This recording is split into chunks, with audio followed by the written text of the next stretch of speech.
कटक आंचलिक संवाद पढ़ुछंती सरिता साहू।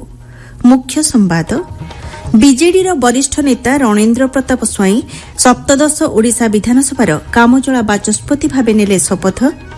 राजधानी विभिन्न स्थान में बरपुत्र मानक प्रतिमूर्ति में पुष्पमाल्य अर्पण कले मुख्यमंत्री मोहन चरण माझी। रक्तदान महत्व एवं रक्तदान को प्रोत्साहित करने उद्देश्य आज समग्र विश्व में पालन कर विश्व रक्तदाता दिवस एवं कृषिभित्तिक गणपर्व रज उपलक्षे समग्र राज्य उत्सव मुखर। राष्ट्रपति मुख्यमंत्री केन्द्रमंत्री राज्यवासी को जणाइले शुभेच्छा। बीजेडी वरिष्ठ नेता रणेन्द्र प्रताप स्वाई सप्तदश ओडिशा विधानसभार कामचला बाचस्पति भाव आज शपथ ग्रहण करिसेंती। राजभवन अभिषेक हॉल में अनुष्ठित शपथ ग्रहण उत्सव में राज्यपाल रघुवर दास श्री स्वाई को पद और गोपनीयतार शपथ पाठ कराइछंती। आसंता 18 और 19 तारिख में नवनिर्वाचित विधायक मानू कामचला बाचस्पति पद और गोपनीयतार शपथ पाठ कराइबे। ओडिशा विधानसभार बाचस्पति चयन आसंता 20 तारिख में हेबो बोली आम भुवनेश्वर संवाददाता जणाइछंती। अन्य पक्षरे चलित मास 26 तारिख में लोकसभा बाचस्पति चयन पई निर्वाचन हेबा नै राष्ट्रपति कार्यालय विज्ञप्ति प्रकाश पाइछि। राष्ट्रपति संसदर उभय गृह को आसंता 27 तारिख में संबोधित करिवे। एहा पूर्वरु कामचला बाचस्पति आसंता 24 एवं 25 तारिख में नवनिर्वाचित लोकसभा सांसद मानकु शपथ पाठ कराइबे। मुख्यमंत्री मोहन चरण माझी आज राजधानी विभिन्न स्थान में थिबा बरपुत्र मानकर प्रतिमूर्ति में पुष्पमाल्य अर्पण कर श्रद्धांजलि देइछंती। बक्सी जगबंधु चाखी खुंटिया जयराज गुरु डॉक्टर बीआर आंबेडकर एवं राजेन्द्र नारायण सिंहदेव प्रतिमूर्ति में मुख्यमंत्री माल्यार्पण करथिले। एही अवसर में मुख्यमंत्री कहिछंती देशर स्वाधीनता स्वतंत्र उत्कल प्रदेश गठन एवं ओडिया अस्मितार सुरक्षा रे एही बरपुत्र मानकर गुरुत्वपूर्ण अवदान रहिछि। राज्य सरकार ओडिया अस्मितार सुरक्षा उपरे गुरुत्व दे कार्यक्रम मान ग्रहण करुछंती एवं आगामी दिन में एही धारा को जारी रखिबे बोली मुख्यमंत्री कहिछंती। मुख्यमंत्री सह दुई उपमुख्यमंत्री कनकवर्धन सिंहदेव प्रभाती परिडा एवं मंत्रिमंडल सदस्य विधायक विधायिका माने उपस्थित थिले। वरिष्ठ बीजेपी नेता जुएल ओराम केन्द्र आदिवासी मंत्रालयर दायित्व ग्रहण करिछंती। प्रधानमंत्री नरेन्द्र मोदी प्रथम पाଳି 2014 में श्री ओराम को आदिवासी मंत्रालयर दायित्व दि जाइथिला। वाजपेयी सरकार समय 1999 मसीह प्रथम यह मंत्रालयर आरंभ होइतिबा बेले श्री ओराम प्रथम मंत्री भावे दायित्व ग्रहण करथिले। तृतीय थर पई जुएल ओराम केन्द्र आदिवासी मंत्रालयर दायित्व नैछंती। आदिवासी मानकर सर्वांगीन उन्नति पई से कार्य करिवे बोली कहिछंती। पुरी श्रीमंदिर में आसंता राजेन्द्राभिषेक नीति ठारू देवस्नान पूर्णिमा नीतिकांति श्रृंखलित रथयात्रा को नहीं आज संध्यारे छत्तीसा निजोग और नीति कमिटर बैठक अनुष्ठित हेब। श्रीमंदिर मुख्य प्रशासक अध्यक्षतार बैठक अनुष्ठित हेब। एथिरे विभिन्न अधिकारी छत्तीसा निजोगर सेवायत माने जोग देबे। विशेषकर आगामी रथयात्रा दिन नवजौवन दर्शन नेत्रोत्सव पड़ुथिबारु से संपर्क में बैठक में विस्तृत भाव आलोचना कराजिबो। एथिसह चारिद्वार देई साधारण भक्तों प्रवेश अनुमति पर श्रृंखलित दर्शन व्यवस्था नहीं बैठक में आलोचना हेबार कार्यक्रम रही। सूचनायोग्य चलित मास 16 तारिख में श्रीजीउ मानकर राजेन्द्राभिषेक एवं 26 तारिख में स्नान पूर्णिमा अनुष्ठित हेब। सेहिभଳି जुलाई मास 7 तारिख में श्रीजीउ मानकर नवजौवन दर्शन नेत्रोत्सव एवं श्रीगुंडीचा यात्रा हेब। 13 दिनिया पक्ष पड़ुथिबारु गोटिए दिन में अणसर परवर्ती गुप्तनीति नवजौवन दर्शन एवं श्रीगुंडीचा यात्रा हेब। आजिठारू पवित्र हज यात्रा आरंभ होइछि। एही यात्रा 5 दिन धरि चलिब। प्राय 20 लाख तीर्थयात्री हज यात्रा अवसर में साउदी अरब संवाद शुणुछंती आकाशवाणी कटक केन्द्ररू।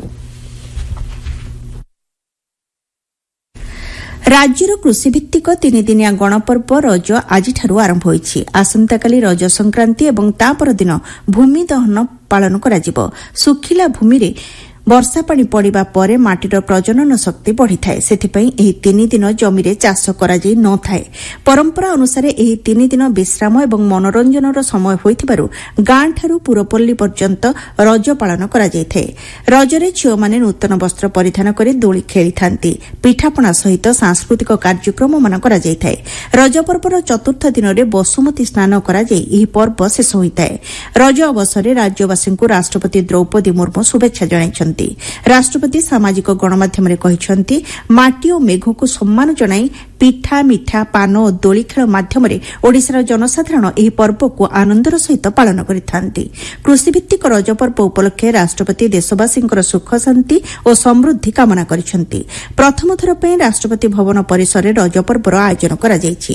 ରଜ ଉପଲକ୍ଷେ ମୁଖ୍ୟମନ୍ତ୍ରୀ ମୋହନ ଚରଣ ମାଝୀ ରାଜ୍ୟବାସୀଙ୍କୁ ଶୁଭେଚ୍ଛା ଜଣାଇଛନ୍ତି। ରଜ ଆମ ଓଡ଼ିଆ ସଂସ୍କୃତିର ଏକ ମହାନ ଗଣପର୍ବ ବୋଲି ମୁଖ୍ୟମନ୍ତ୍ରୀ କହିଛନ୍ତି।